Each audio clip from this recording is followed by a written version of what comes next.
السلام علیکم ورحمۃ اللہ وبرکاتہ۔ ایک مرتبہ حضرت فاطمہ الزہرا رضی اللہ تعالی عنہا بیمار ہوئیں۔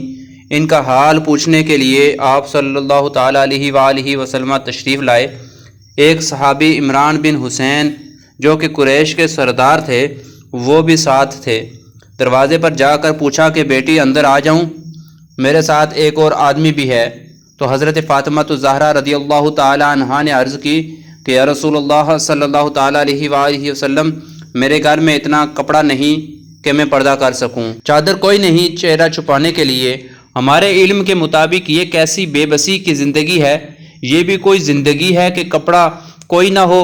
حضور اکرم صلی اللہ تعالیٰ علیہ وآلہ وسلم کی سب سے پیاری بیٹی، جنت کی عورتوں کی سردار اور جنت کے سرداروں کی ماں، اللہ کے شیر کی بیوی اور محمد صلی اللہ تعالیٰ علیہ وآلہ وسلم کی بیٹی اس حال میں ہے کہ گھر میں چادر پردے کو نہیں، تو آپ صلی اللہ تعالیٰ وسلم نے اپنی چادر مرحمت فرمائی کہ میری چادر سے پردہ کر لو۔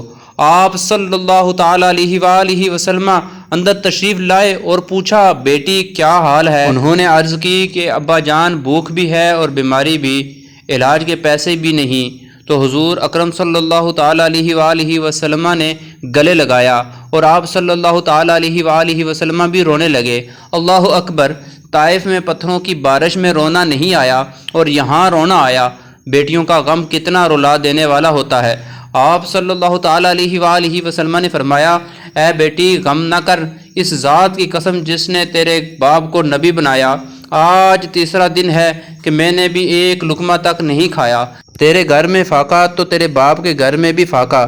یہ اس نبی صلی اللہ تعالیٰ علیہ وآلہ وسلم اور اس کی بیٹی کے گھر کی حالت ہے جسے اللہ تعالیٰ نے فرمایا تھا کہ اگر آپ صلی اللہ تعالیٰ علیہ وآلہ وسلم چاہیں تو سارے عرب کے پہاڑ کو سونا بنا دوں، عرب کے پہاڑ مکہ اور مدینہ کے پہاڑ سونا بن جائیں، پھر یہ سونا بن کر کھڑے نہیں رہیں گے بلکہ آپ صلی اللہ تعالیٰ علیہ وآلہ وسلم کے ساتھ چلیں گے۔ آپ صلی اللہ تعالیٰ علیہ وسلم کو توڑنے کی اور کاٹنے کی مشقت میں نہیں ڈالوں گا، جتنا فرمائیں گے اتنا ہو کر سامنے آئیں گے۔ اے بیٹی میں نے انکار کیا۔ اللہ تعالیٰ نے فرمایا پھر کیا چاہیے؟ میں نے عرض کیا کہ مجھے یہ چاہیے کہ ایک دن بھوکا رہوں اور ایک دن کھانا کھاؤں۔ اے امت کے غریبوں، اگر تمہیں روٹی نہیں ملی تو تمہارے نبی کو بھی کئی دن روٹی نہ ملی، تمہارے بیٹے کے علاج کے لیے پیسے نہیں مل رہے تو تمہارے نبی کے سب سے محبوب بیٹی کی دعا کے لیے بھی پیسے نہیں ملے تھے، تمہارے بیٹوں کو پہننے کے لیے کپڑے نہیں مل رہے تو تمہارے نبی کی سب سے پیاری بیٹی کو پردے کے لیے کپڑا نہیں ملا۔ اب یہاں ہماری عقل برباد ہو گئی اور ہم نے گاڑیوں اور کوٹھیوں کو عزت کا معیار بنا لیا۔ اگر یہی ہے تو پھر قارون سب سے بڑا عزت والا تھا، اس جیسا دولت والا شخص دنیا میں کوئی نہیں گزرا اور نہ آئندہ آئے گا۔ اللہ نے خزانوں سمیت اس کو غرق کر دیا۔ آپ صلی اللہ تعالیٰ علیہ وآلہ وسلم نے فرمایا میرے رب نے کہا کہ یہ پہاڑ سونا بنا دوں تو میں نے کہا نہیں، مجھے جب بھوک لگے گی تو میرے اللہ تجھے یاد کروں گا، تیرے سامنے آہذاری کروں گا، اور جب کھانا کھاؤں گا تو تیرا شکر ادا کروں گا اور تیری تعریف بیان کروں گا۔